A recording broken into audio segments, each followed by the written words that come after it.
there are 1 billion prescriptions dispensed each year in the UK at a cost of around £8.5 billion. And considering there's only 64 million of us in the country, it seems like it's a lot of medication and a hell of a lot of money. But this isn't the only way that we're medicating ourselves. Our bodies are constantly producing chemical reactions to everything we think, feel and do. And just like other forms of medication, our thoughts and our actions have the ability to not only heal and enhance our life, they also have the ability to make us extremely ill. If you spend time around a growing child, you'll see how powerful these chemicals we call hormones actually are. But these are the same chemical hormones that are cascading through our bodies throughout our entire lives. The word hormone literally means to set into motion. And that's exactly what the chemicals do. They set into motion all the various systems within the body. It's easy to see how our choices in life matter. But quite often it's harder to see how our choices equate to either good or bad health. If I may, I'd like to tell you a brief story about how I became aware of how bad choices lead to inevitably to bad conclusions.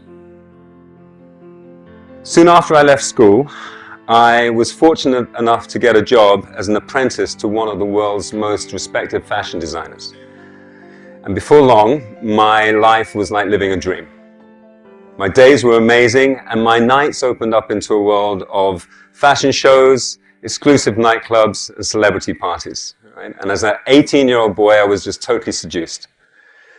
But to cut a very long story short, in order to sustain my now very glamorous life, I found myself living on a constant diet of coffee, alcohol, and whatever drugs I could get my hands on. You know, it really hurts when you feel that you've messed your life up at such a young age. And I'm not ashamed to say that on a number of occasions I really considered ending it. But what I discovered is that rock bottom is a very interesting place to be, because it forces you to make some very big decisions about your life. Little did I know how much that time was going to change my life. That was 25 years ago, and in fact shaped my future. So much so that I've now made it my purpose in life to explore and research how our choices affect not only our health and well-being, but also things like the way we perform in sports and the way that we age. Much of what I do is just simply act as a go-between between all the confusing information that's out there and people that simply want to improve the quality of their life. I'm not a doctor, and I don't diagnose. However, I tend to work with people who are already pre-diagnosed or are even self-diagnosed. After all, we don't need somebody else to tell us that we're stressed out at work or overweight, or even like I was back then, just simply sick and tired of being sick and tired. My main intention is to help people take responsibility for their own health. But that isn't always as easy as it seems, because quite often we're more intent on taking more care of things like our iPhones and our cars than we are our own physical and mental well-being. Sadly, we have reached a point globally where we are now sicker than at any other time in our history. Type 2 diabetes, obesity, cancer, heart disease, neurological disease are all at unprecedented highs. Yet this is at the same time that we're spending more money on healthcare than ever before. And you don't need me to tell you that something clearly isn't working. But what we often forget is that the human body is one of the most extraordinary healing and regenerating systems that nature has ever produced. All you have to do is think about what happens when you cut yourself to see how amazing it is. First, the immune system steps in and cleans and sterilizes the wound. Then millions upon millions of new cells are formed in order to create new skin. But perhaps the most amazing thing out of the whole regenerating and healing system is that when the body heals, it learns to adapt and it can come back even stronger. It is said that 80% of chronic disease is lifestyle related, which simply means that it can be prevented with simple and cheap lifestyle strategies. And these strategies really aren't complicated. In fact, it's the small actionable steps that often produce the best results. That's why I like to work with something that I consider to be the 3 pillars of health and well-being. And I'd like to go through them with you. Of course, I'm not going to be able to go through everything, but I want to give you an idea of how easy it is to implement some of these strategies. The first thing I work with is exercise and activity. Exercise is a big part of my life. It's also a big part of what I do with other people. But what most people don't realize is that there's actually a huge difference between exercising and keeping active. We live in an environment now where what we tend to do is just move from chair to chair to chair. And as a result, on average, most people are sitting down for 9.3 hours a day. And when you think about it, that's more time than we're spending asleep. Clearly, human beings are not designed to be that inactive and sedentary. And as a result, there are now over 24 chronic diseases associated with long-term sitting. Movement is a form of nutrition. And like most forms of nutrition, you need to get it from multiple sources. So for example, you may have woken up this morning, gone down to your local gym, and you've been doing vitamin lifting weights, or you might have done vitamin running. But we also, throughout the day, need to be doing things like vitamin stretching, vitamin walking upstairs. Right now, you're doing vitamin sitting, which in itself actually isn't that bad, but you've probably been doing it for too long, right? So what I'd like to do is I'd like to invite you to do something that I call vitamin standing up.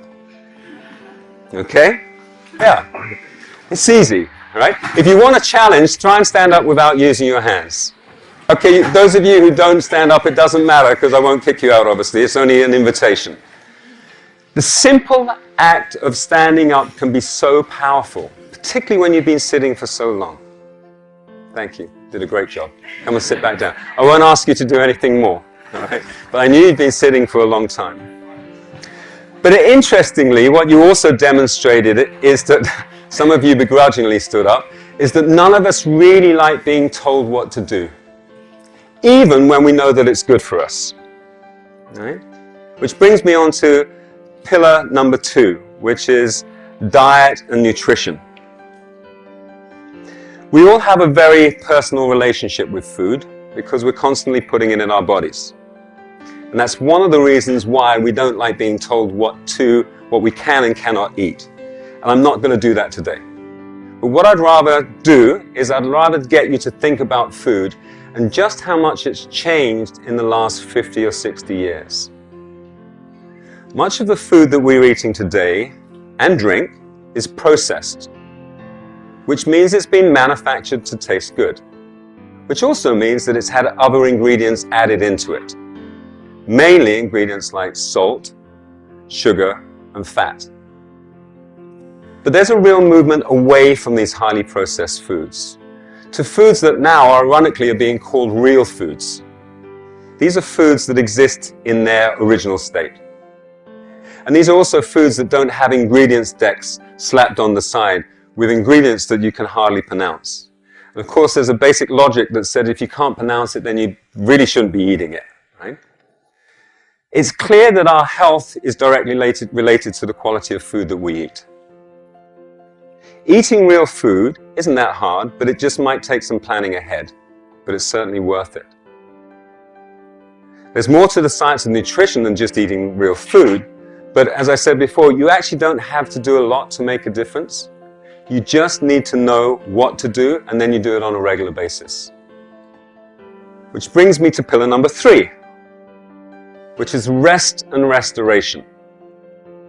A lot of the work that I do is stress-related, and there are many coping mechanisms for managing stress, but there's one that I just love above all, and it's one that's basically been totally forgotten, and that's sleep.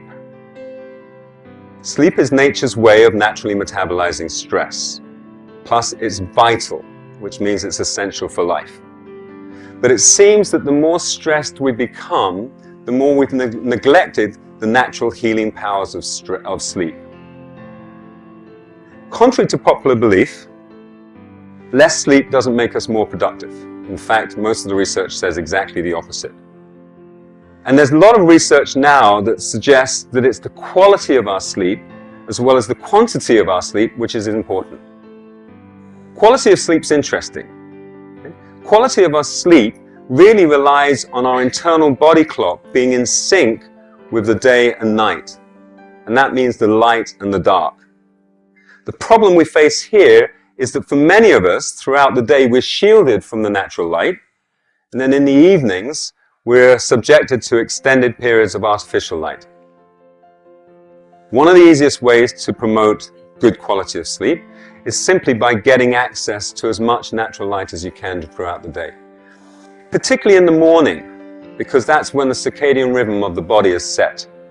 And then in the evening, then starting to mirror the external environment by starting to dim the internal lights. Of course, this now brings up the issue of computers at nighttime, computers and screens. And there is something called iPad insomnia. And I'm seeing more and more of it all the time, actually. But many of the computers that we have nowadays, they also have dimmers on them as well. And there are apps that you can download onto your devices that actually eliminate the blue light within the screen, which is supposed to be the most detrimental. Quality of sleep relates to quality of life. Whether we realize it or not, everything we do in life is a choice. And the choices that we make today not only have the ability to improve our quality of life tomorrow, but the choices we make in the long run can affect our health and in fact extend our life. It was Thomas Edison who once predicted that doctors of the future will prescribe no medication. Instead, he said, they will interest their patients in the care of the human frame, in diet, and in the cause and prevention of disease.